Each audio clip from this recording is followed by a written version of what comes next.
DK Shivakumar ಪಾದಕ್ಕೆ ಕೋಟಿ ನಮಸ್ಕಾರ ಮಾಡಿಬಿಡ್ತೀನಿ. ಶಿವಕುಮಾರ್ ಹೀಗ್ಯಾಕೆ ಆದ್ನೋ ಗೊತ್ತಿಲ್ಲ, ಯಾತಕ್ಕಾಗಿ ಈ ರೀತಿಯಾಗಿ ಗಂಟು ಬಿದ್ದಿದ್ದಾನೋ ಗೊತ್ತಿಲ್ಲ. ತುಮಕೂರು ಜನ ಮುಗ್ಧರು ಅಂತ ಕೇಂದ್ರ ಸಚಿವ ವಿ ಸೋಮಣ್ಣ ಹೇಳಿಕೆಯನ್ನ ಕೊಟ್ಟಿದ್ದಾರೆ. ಶಿವಕುಮಾರ್ ಹೀಗ್ಯಾಕಾದ್ನೋ ಗೊತ್ತಿಲ್ಲ, ಯಾತಕ್ಕಾಗಿ ಈ ರೀತಿ ಗಂಟು ಬಿದ್ದಿದ್ದಾನೋ ಗೊತ್ತಿಲ್ಲ. ತುಮಕೂರು ಜನ ಮುಗ್ಧರು.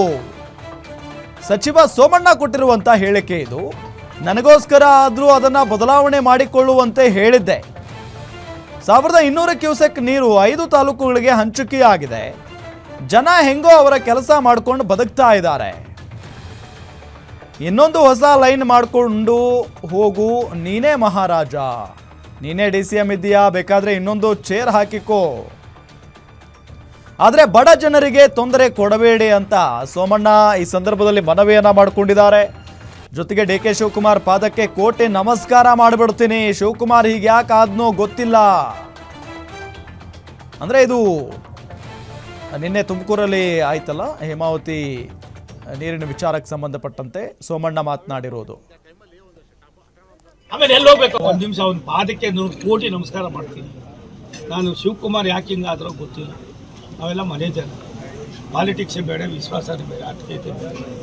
ಯಾತಕ್ಕಿದ್ದಾರೆ ಅವನು ಗಂಟು ಬಿದ್ದುಬಿಟ್ಟಿದ್ದಾರೋ ಗೊತ್ತಿಲ್ಲ. ತುಮಕೂರು ಜನ ಮುಗ್ದ್ರಿ. ನಾನು ಯಾವುದೋ ಊರಿನಲ್ಲಿ ಬಂದು ಅಲ್ಲಿ ಓಟ್ ಹಾಕೋರು, ನಿಮ್ಮ ಮನೆ ಕಾರಣ ನನಗೋಸ್ಕರ ಆದರೂ ಅದು ಇನ್ನೊಂದು ಚೇಂಜ್ ಮಾಡ್ಕೊಳಪ್ಪ ನೀನು ಒಂದೇ. ಅದು ಬಿಟ್ಬಿಟ್ಟು ಯಾರೋ ಮಾಡಿ ಬಿಟ್ಟೋಗಿದ್ದ ಅವ್ರ ಹೆಸರಿದೆ ಅನ್ನೋ ದೃಷ್ಟಿಯಿಂದಾನು ಮತ್ತೊಂದಿಂದಾನು ಇದಾಗಬಾರ್ದು. ಇರೋದು 1200 ಕ್ಯೂಸೆಕ್, ಎಲ್ಲೆಲ್ಲಿ ಎಷ್ಟೆಷ್ಟು ಅಂತ 5 ತಾಲೂಕು ಹಂಚ್ಬಿಟ್ಟವ್ರೆ. 5 ಜನ ಅಣ್ಣ ತಮ್ಮಂದಿರಿಗೆ ಏನೇನು ಕೊಟ್ಬಿಟ್ಟವ್ರೆ ಇವರು.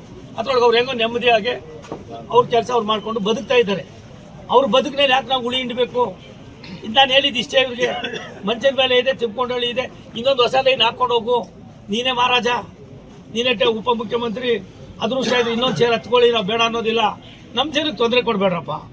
ಅವ್ರು ಏನೋ ಯಾರು ಪುಣ್ಯಾತ್ಮರು ಮಾಡೋಗವ್ರೆ, ನೀವು ಒಂದು ಮಾಡಿ ನಿಮ್ಮ ಹೆಸರು ತೊಗೊಳ್ಳಿ, ಮಂಚದ ಮೇಲೆ ಬೇಕಾದ್ರೆ ತಗೊಂಡೋಗಿ. ಇನ್ನೊಂದು ಹೇಮಾವತಿ ಕ್ಯಾನಲ್ ಹಾಕ್ತಿರೋ, ಮತ್ತೊಂದು ಹಾಕ್ತಿರೋ, ಇಲ್ಲ ಕೃಷ್ಣದಿಂದ ತಗೋತಿರೋ, ಆಲ್ಮಟ್ಟಿಯಿಂದ ತಗೋತಿರೋ, ನೀವು ಬಿಟ್ಟಿದ್ದು ಯಾರೋ ಮಾಡಿ ಕೊಟ್ಬಿಟ್ಟು ಅವ್ರಿಗೆ ಹಂಚ್ಬಿಟ್ಟವ್ರೆ. ಅವ್ರಿಗೆ ಸುಮಾರು ಮಕ್ಕಳಾಗ್ಬಿಟ್ಟವೆ ಇವಾಗ. ಆಮೇಲೆ ಎಲ್ಲಿ ಹೋಗ್ಬೇಕು ಅವರು? 15-20 ವರ್ಷ ಆಗಿದೆ ಅದು ಮಾಡಿ, ಏನೋ ಒಂಚೂರು ನೆಮ್ಮದಿಯಿಂದ ಬದುಕ್ತವ್ರೆ. ನಾವ್ಯಾರು?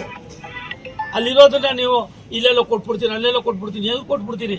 ಬರ್ತಾ ಇರೋ ನೀರೇನೆ 1200 ಅದೆಷ್ಟೋ ಕ್ಯೂಸೆಕ್ಸು ಅದೇನೋ ಅಂತಾರೆ.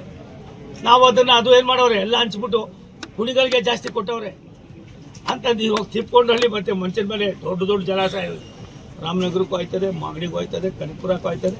ಶಿವಕುಮಾರ್ ಅವ್ರ ಅಂತಂದರೆ ನಮ್ಮ ಹಳ್ಳಿಗೂ ಕೂಡ ಅವರೇ ಕೊಡ್ಬೋದು. ಅವ್ರ ಹೆಸರು ದೊಡ್ಡದಾಗಿ ಬೋರ್ಡ್ ಹಾಕ್ತೀನಿ.